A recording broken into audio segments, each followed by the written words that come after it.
بسم اللہ الرحمن الرحیم۔ السلام علیکم ناظرین۔ رزق۔ حضرت موسیٰ علیہ السلام سے ایک غریب آدمی نے درخواست کی کہ آپ کلیم اللہ ہیں، اللہ تعالیٰ سے دعا کریں کہ وہ میرا رزق بڑھا دے، مجھے کئی وقت فاقے ہو جاتے ہیں۔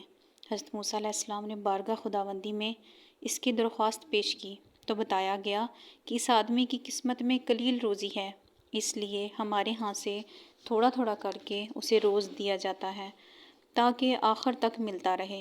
اس شخص کو جب یہ بات معلوم ہوئی تو اس نے درخواست کی کہ آپ اللہ تعالیٰ سے سفارش کر کے میری قسمت کا سارا رزق مجھے ایک ہی بار دلوا دیں۔ اللہ تعالیٰ نے حضرت موسیٰ علیہ السلام کی دعا قبول کر لی اور اس غریب شخص کو تمام زندگی کا رزق ایک ہی بار مل گیا۔ اس شخص نے فوراً لنگر خانہ کھول دیا اور اعلان کر دیا کہ جس شخص کے کھانے کا انتظام نہ ہو وہ ہمارے لنگر خانے سے پیٹ بھر کر کھانا کھا سکتا ہے۔ حضرت موسیٰ علیہ السلام کو اس کی اس حرکت پر تعجب ہوا۔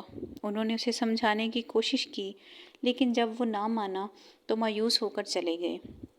ایک ہفتے بعد ان کا ادھر سے گزر ہوا تو دیکھا کہ لنگر خانہ ہنوز ابھی تک جاری ہے۔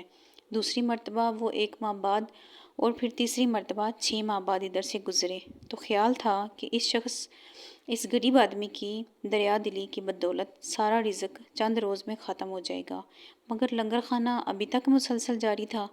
آپ نے اللہ تعالیٰ سے عرض کیا، یا اللہ، یہ کیا قصہ ہے؟ اس کا تھوڑا سا رزق ابھی تک چل رہا ہے۔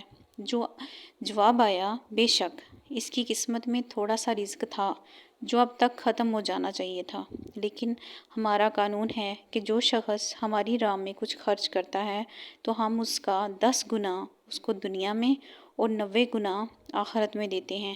یہ شخص بھی قانون کے دائرے سے باہر نہیں، جتنا یہ ہماری راہ میں خرچ کرتا ہے اس کا 10 گنا ہم اسے دنیا میں دے دیتے ہیں۔ اس میں تعجب کی کیا بات ہے؟ بے شک اللہ کی ذات بہت بے نیاز ہے، اس کے خزانے میں کسی چیز کی کمی نہیں، بس ہمیں مانگنے کا طریقہ نہیں آتا۔ سبحان اللہ۔